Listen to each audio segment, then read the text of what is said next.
اعوذ باللہ من الشیطان الرجیم بسم اللہ الرحمن الرحیم نحمدہ ونصلی ونسلم علی رسولہ النبی الکریم الامین ونحن علی ذلک لمن الشاہدین والشاکرین والحمد للہ رب العالمین اما بعد فاعوذ باللہ من الشیطان الرجیم بسم اللہ الرحمن الرحیم یا ایہا الذین كتب على الذين من قبلكم لعلكم تتقون صدق الله العظيم وصدق رسوله النبي الكريم الأمين ونحن على ذلك لمن الشاهدين والشاكرين والحمد لله رب العالمين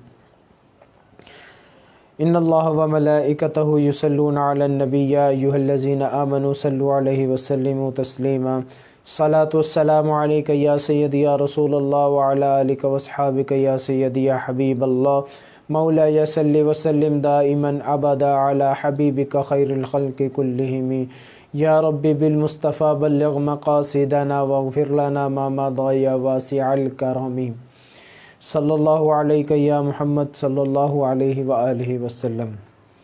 اللہ تبارک و تعالیٰ کی حمد و ثنا اور حضور نبی کریم رؤوف الرحیم صلی اللہ علیہ وسلم کی حمد و توصیف و ثنا کے بعد قرآن مجید فرقان حمید برہان رشید میں سے سورہ بقرہ کی آیت مبارکہ آپ کے سامنے کرنے کا شرف حاصل ہوا ہے، جس میں اللہ تبارک و تعالیٰ نے ارشاد فرمایا کہ یا ایہا الذین آمنو، اے ایمان والو، اے ایمان والو۔ مومنین کا لفظ جو ہے وہ استعمال نہیں کیا کہ جو صرف مومن ہیں ان کے لیے احکام نہیں ہے۔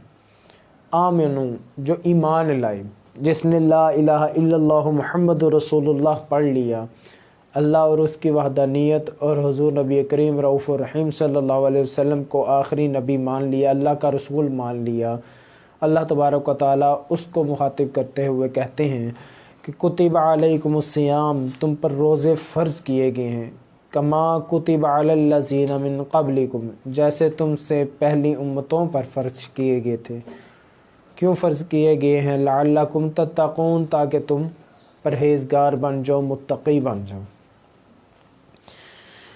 حضرات محترم، معراج کا ٹاپک دور حاضر اور رمضان کے حوالے سے ہے۔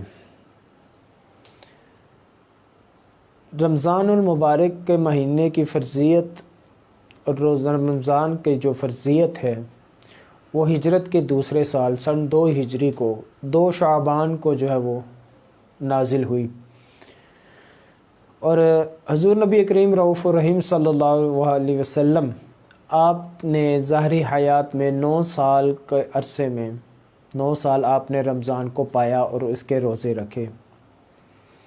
ہم لوگ خوش قسمت ہیں کہ ہمیں ہر سال جو ہے وہ رمضان کے روزے دیکھنا نصیب ہوتے ہیں۔ اللہ تبارک و تعالی ہمیں رمضان کی صحیح معنوں میں مہمان نوازی کرنے کی ہمت اور توفیق دے، کیونکہ یہ اللہ کا مہمان مہینہ ہے جو ہمارے پاس 1 سال کے بعد آتا ہے۔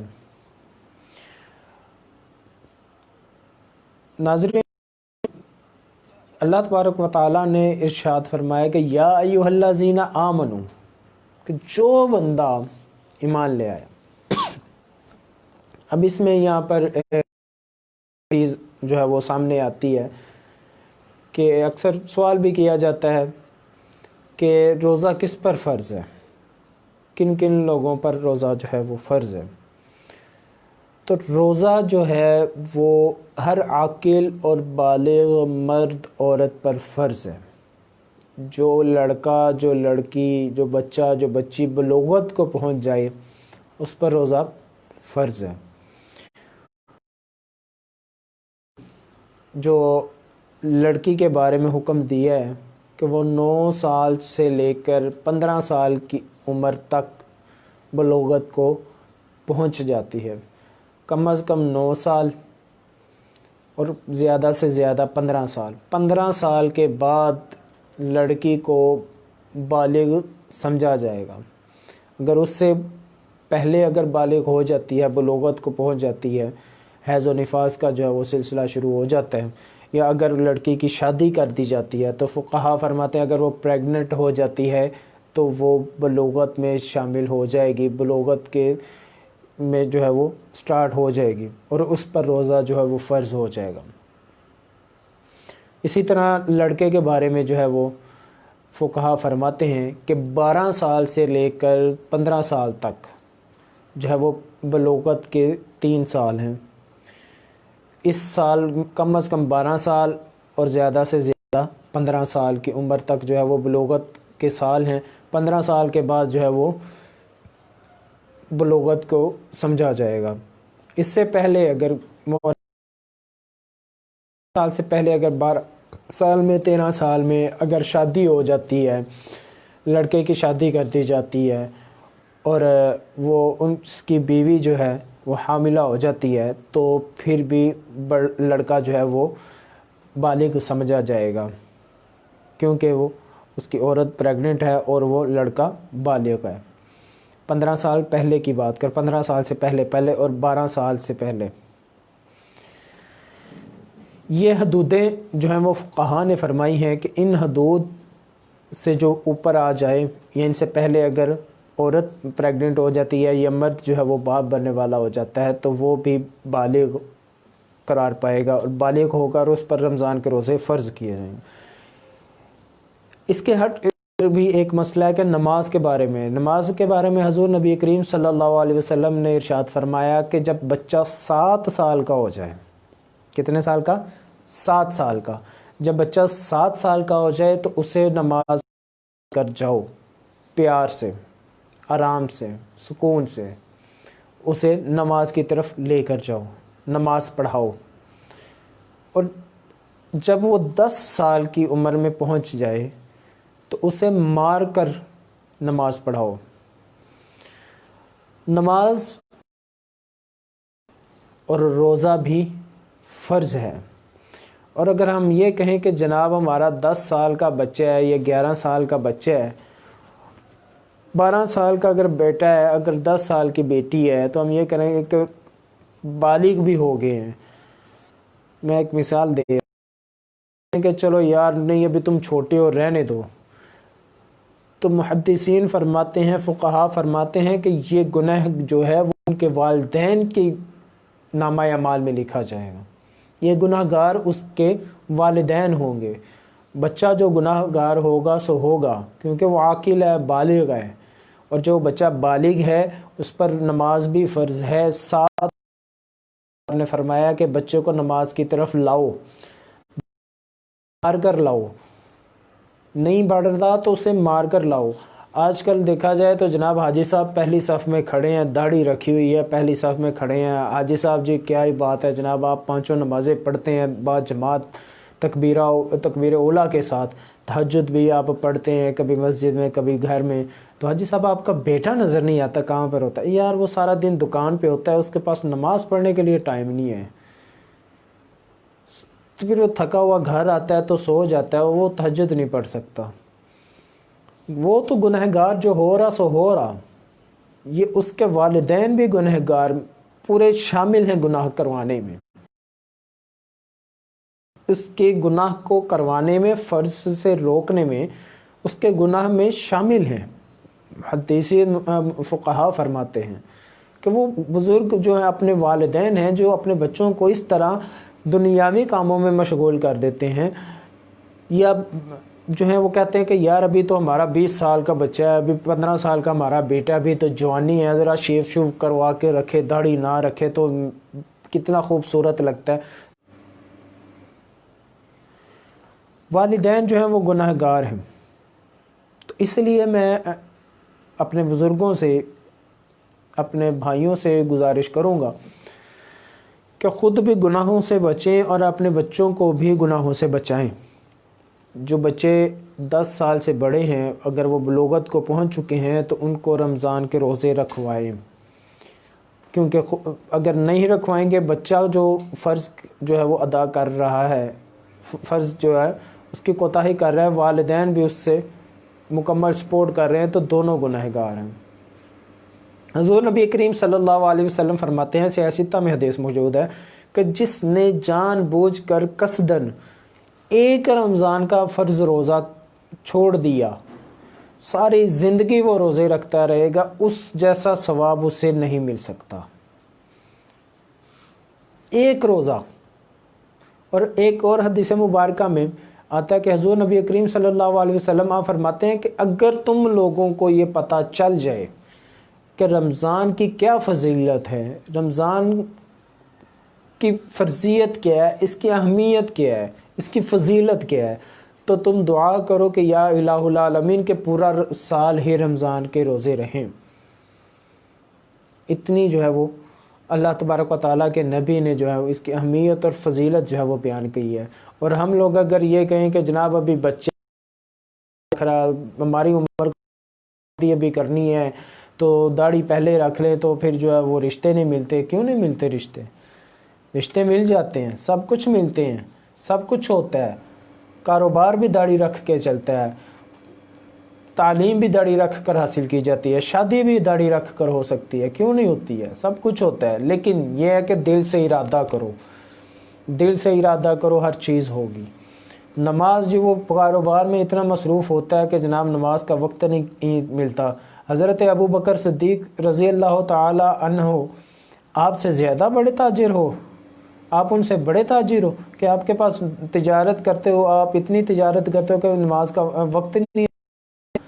حضرت ابو بکر صدیق رضی اللہ تعالی عنہ آپ ایک بہت بڑے تاجر تھے، لیکن وقت کی پر نماز ادا کرتے تھے، تکبیر اولیٰ میں جو ہے وہ آپ شامل ہوتے تھے۔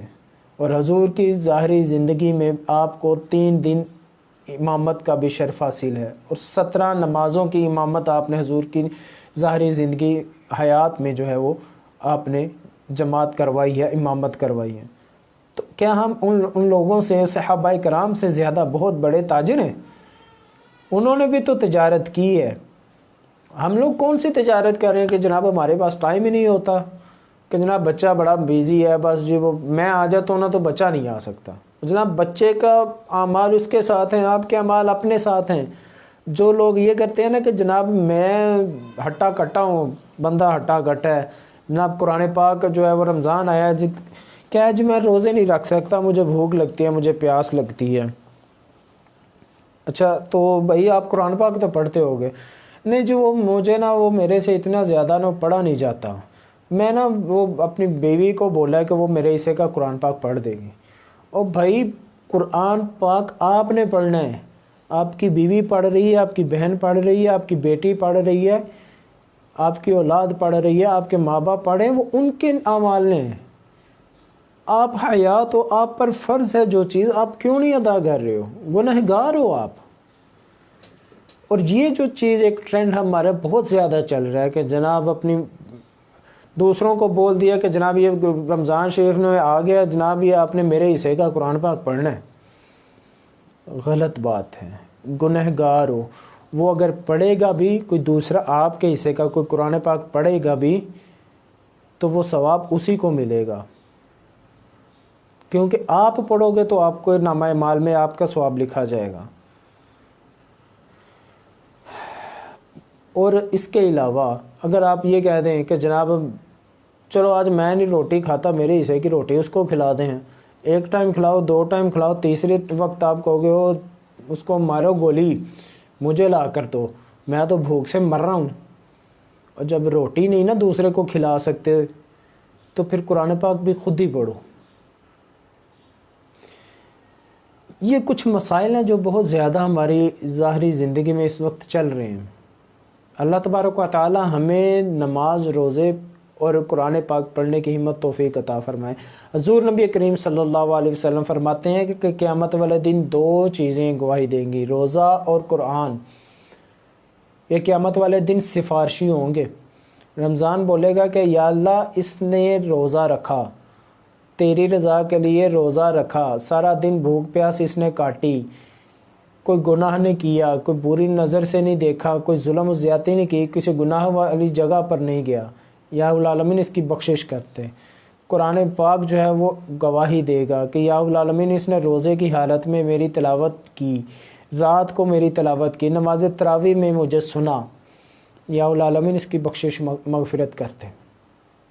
قرآن اور رمضان یہ سفارشی ہوں گے اگر تو آپ نے ان کی اہمیت سمجھیں، ان کو ٹائم دیا، ان کو وقت دیا، روزے کو وقت دو، قرآن کو وقت دو، تو تبھی یہ سفارشی بنیں گے۔ اللہ تبارک و تعالی ہمیں ان کو وقت دینے کی جو ہے وہ توفیق عطا فرمائے۔ حضرت ابو ہریرہ رضی اللہ تعالی عنہ، آپ سے مروی ہے، صحیح بخاری اور مسلم شریف میں حدیث موجود ہے کہ حضور نبی کریم صلی اللہ علیہ وسلم کو میں نے یہ فرماتے ہوئے سنا کہ جو محاسبہ نفس کے ساتھ اور ایمان کے ساتھ روزے رکھے گا، اللہ اس کے پچھلے سارے گناہ معاف فرما دے گا۔ محاسبہ نفس اور ایمان کے ساتھ دو چیزیں، ایمان رکھو، پختہ ایمان رکھو اپنی اللہ کی ذات پر، اور محاسبہ نفس کرو، نفس کو کنٹرول کر کے رکھو، کیونکہ شیطان تو بند ہے۔ جب شیطان بند ہے تو ایک نفس کو جو ہے نا، نفس کو فقہا فرماتے ہیں یہ بھی ایک شیطان کی قسم ہے، یہ بھی ایک شیطان ہے جو انسان کے اندر ہوتا ہے۔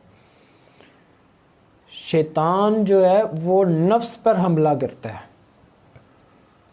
جب نفس پر وہ حملہ کرتا ہے، کوئی چیز نفس میں ڈال دی جاتی ہے، گرمی ہے تو نفس پر حملہ ہوگا کہ جناب ٹھنڈا پانی پیو تو مزہ ہی آ جائے گا۔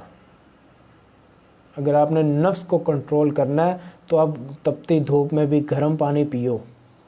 یہ ہے نفس کی خلاف ورزی، نفس کو کنٹرول کرنا۔ ایک بزرگ فرماتے ہیں کہ اگر آپ نے نفس کو کنٹرول کرنا ہے نا تو 3 چیزیں جو ہیں وہ اپناؤ،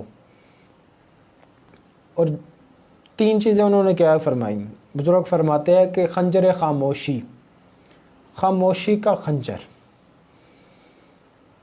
اسے اپنے پاس رکھو، شمشیر جو، دھوپ کی تلوار، اور نیزہ تنہائی، تنہائی کا نیزہ۔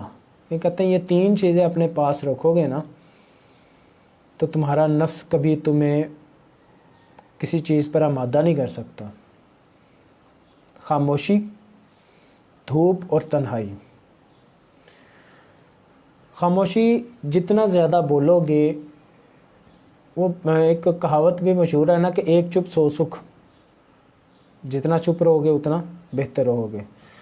دھوپ کی تلوار، جتنا ٹھنڈک میں جا کے بیٹھو گے نا اتنا ہی نفس آپ کو جو ہے گا نا بس بیٹھا رہو، ادھر باہر گرمی پڑی ہے کیا مسجد میں جا کے نماز پڑھ کے کرنا ہے، اے سی لگا ہوا ہے، ٹھنڈی ہوا مل رہی ہے، یہاں سے سکون سے سوتے رہو، خیر ہے نماز دیکھ لیں گے، پڑھ لیں گے، بڑی زندگی پڑی ہوئی ہے، زندگی کا کیا پتہ ہے، کرونا وائرس پڑا ہوا ہے، آیا ہوا ہے، ہمارے عذاب ہم پر مسلط ہے، زندگی کا کیا پتہ ہے کب ختم ہو جائے۔ فرماتے ہیں کہ دھوپ کا جو ہے نا، دھوپ کی تلوار اسے اپنی میان میں رکھو، اپنے ہاتھ میں رکھو، اور تنہائی کا نیزہ، یاری دوستی رکھو، ضرور رکھو، لیکن اتنی زیادہ نہ رکھو کہ آپ کی تنہائی ہی آپ سے چھوٹ جائے۔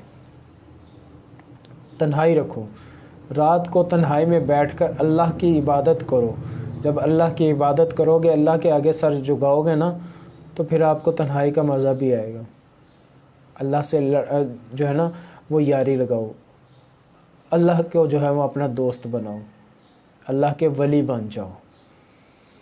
یہ 3 چیزیں انہوں نے بتائی ہیں، یہ 3 جو ہے نا وہ ہتھیار اپنے پاس اگر جو بندہ رکھے گا وہ اپنے نفس کو کنٹرول کر لے گا، اور جو نفس کو کنٹرول کر لے گا وہ اللہ کا ولی بن سکتا ہے۔ میرے اور آقا، میرے اور آپ کے آقا حضور نبی کریم صلی اللہ علیہ وسلم آپ فرماتے ہیں کہ ہر شے کی زکوٰۃ ہے اور جسم کی زکوٰۃ روزہ ہے۔ روزے کی اتنے ارشادات ہیں کہ اگر میں بیان کروں تو بہت زیادہ وقت لگ جائے گا۔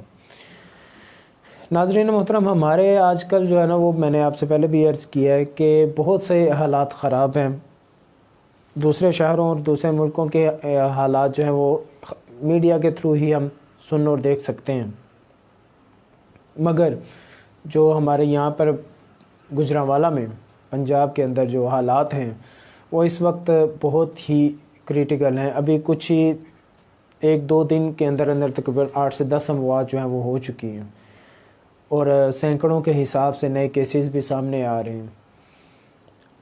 میں یہی دعا کروں گا اللہ تبارک و تعالیٰ جو انتقال کر گئے ہیں اللہ تبارک و تعالیٰ ان کی بے حساب بخشش و مغفرت فرمائے، اور جو بیمار ہیں جتنے بھی پوری دنیا میں مسلمان جو بیمار ہیں اللہ تبارک و تعالیٰ ان کو صحت کاملہ عاجلہ عطا فرمائے۔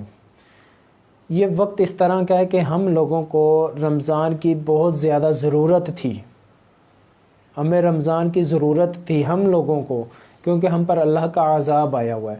لیکن جب نماز تراویح پڑھنے کے لیے جاتے ہو نا تو میں 2-3 دن سے یہ چیز نوٹ کر رہا ہوں کہ مسجد میں صرف 28 سے 30 جو ہیں وہ نمازی ہیں، وہی جو روٹین کے نمازی ہیں۔ ابھی آدھا رمضان ہو رہا ہے، 13 سحری ہو گئی یا 13 رمضان جو ہے وہ چل رہا ہے، تو صرف 28 سے 30 لوگ وہی ہیں جو نمازی ہیں، باقی کون کہاں پر ہیں؟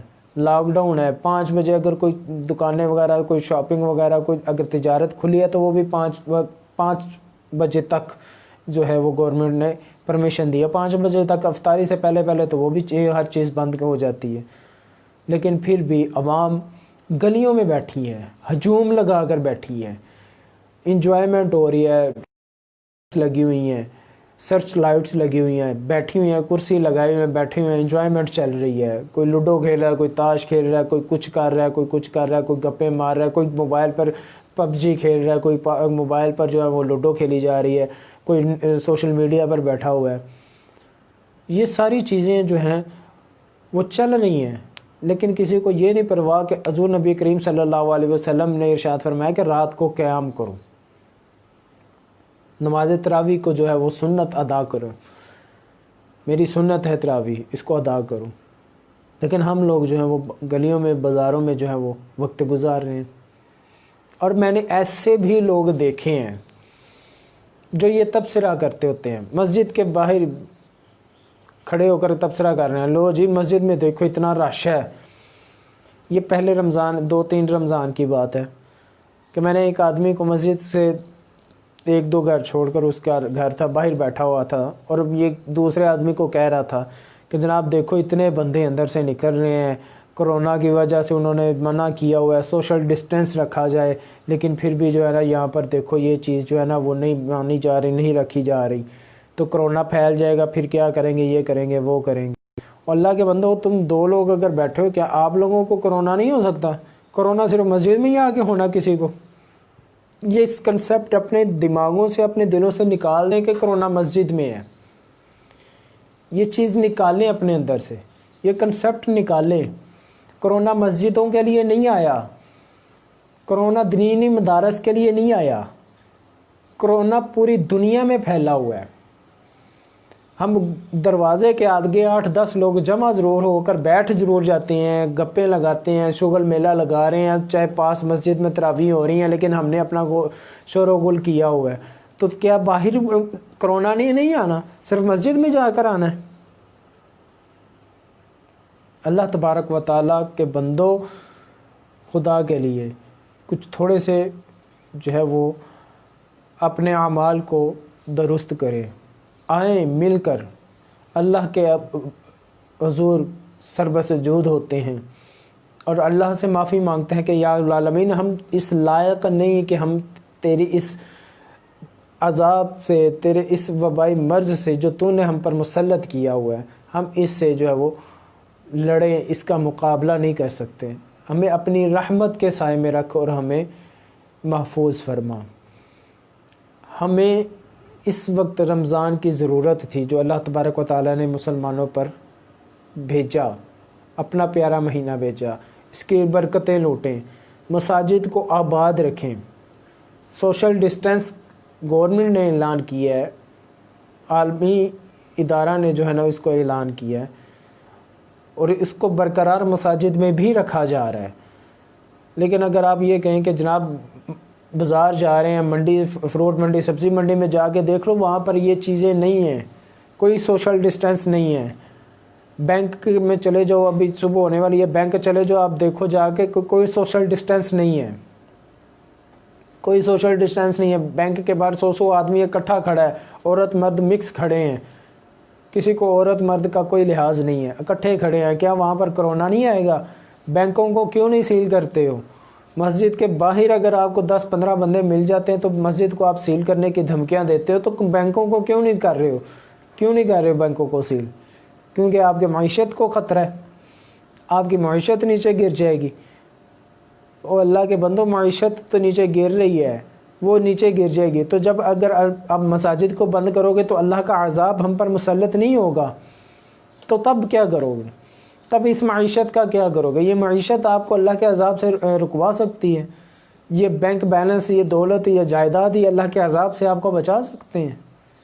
اگر بچا سکتے ہیں تو وہ اللہ تبارک و تعالیٰ کے ذات کے آگے توبہ کے لیے کھڑے ہو، وہی آپ کو بچا سکتی ہیں۔ ایک صحابی روایت کرتے ہیں، آپ فرماتے کہ جب طاعون کی بیماری آئی تو ہر طرف خوف و ہراس تھا، اور بیماری ایسی تھی کہ گھر میں بغیر دستک دیے گھستی تھی، بغیر دستک دیے گھر میں گھستی تھی، اور لوگ سینکڑوں کے حساب سے ایک دن میں جو ہیں وہ مر رہے تھے، اور ہم لوگ اپنے بیوی بچوں کو لے کر مسجد میں جا کر پناہ لی، مسجد میں جا کر پناہ لی، تو اللہ تبارک و تعالیٰ نے ہمیں پناہ دی، ہمیں اس عذاب سے بچایا، اس بیماری سے، اس وبا سے بچایا۔ اور ہم لوگ مساجد پر ڈسٹینس رکھ کر ہر چیز، ہر قانون جو ہے مساجد میں جو ہے وہ مسلط کر کر، اور باہر جو ہے وہ ہر چیز بھول رہے ہیں ہم لوگ۔ آؤ مساجد کو آباد کرو، اللہ کے گھر کو آباد کرو، اللہ کے گھر کو اپنا گھر بنا لو، تبھی محفوظ رہو گے، خود بھی محفوظ رہو۔ اور یہ جو نعرہ جو چل رہا ہے کہ کرونا سے ڈرنا نہیں، لڑنا ہے، اللہ کے عذاب سے کوئی لڑ نہیں سکتا، اللہ کی عذاب سے کوئی لڑ نہیں سکتا، اس سے لڑنا نہیں ہے، اس سے بچنا ہے۔ کیسے بچنا ہے؟ اللہ کے آگے سر بسجود ہو کر، اس سے معافی مانگ کر اس سے بچنا ہے، اس سے مقابلہ نہیں کر سکتے۔ بڑے بڑے سپر پاور جو تھے نا، وہ بھی اس کے آگے گھٹنے ٹیک چکے ہیں۔ بڑے بڑے سپر پاور جو خود کو مانتے ہیں کہ ہم دنیا کو ہلا دیں گے، ہم یہ کر دیں گے، ہم وہ کر دیں گے، ایک چھوٹا سا وائرس کی ویکسین ابھی تک تیار نہیں ہوئی ہے۔ بڑی بڑی جدید ٹیکنالوجی موجود ہیں، بہت بڑے سائنسدان موجود ہیں، لیکن کوئی ابھی تک اس کی ویکسین تیار نہیں کر سکتا۔ تو آپ دنیا کو کیا ہلاؤ گے؟ دنیا کو ہلانے والا صرف ایک اللہ کی ذات ہے جو دنیا کو ہلا سکتا، اور اس نے ہلایا صرف ایک وائرس کی وجہ سے، جو ہماری آنکھ ڈائریکٹلی دیکھ بھی نہیں سکتی، مائکروسکوپ کے تھرو اس کو دیکھا بھی جا سکتا ہے، اور ہمیں دیکھ بھی نہیں سکتے، ہم اس کو محسوس بھی نہیں کر سکتے، اور ہم لوگ جو ہے وہ اپنے سپر پاور لے کر بیٹھے ہوئے ہیں۔ آئیں سب مل کر اللہ کے آگے سر بسجود ہوتے ہیں، اللہ کے ہم معافی مانگتے ہیں، اور ہم یہ التجا کرتے ہیں کہ یا اللہ، ہم کرونا سے ڈرنا نہیں ہے، ہمیں اس سے بچنا ہے، اور تو ہی بچانے والا ہے۔ آئیں، رمضان کا مہینہ ہے، تقریباً آدھا رمضان، 13واں رمضان جو وہ چل رہا ہے، آدھا رمضان جو ہے وہ گزر گیا، رمضان کا مہینہ، باقی چند گھڑیاں، چند لمحات، چند دن ہمارے پاس بچے ہیں۔ ہم اللہ تبارک و تعالیٰ کی ذات کے آگے اپنے سر کو جھکائیں، سجدہ ریز ہوں، اللہ سے معافی مانگیں، اللہ سے توبہ کریں، اللہ تبارک و تعالیٰ ہمیں معاف فرمائے، ہمیں اس عذاب سے چھٹکارا مل جائے، اس سے معافی مل جائے۔ اللہ تبارک و تعالیٰ مجھے اور آپ کو اس وبائی امراض سے محفوظ رکھے، اور ہمیں توبہ کی توفیق عطا فرمائے۔ آمین بجاہ نبی الامین، وصلی اللہ تعالیٰ علیہ وآلہ وسلم، وآخر دعوانا الحمد للہ رب العالمین۔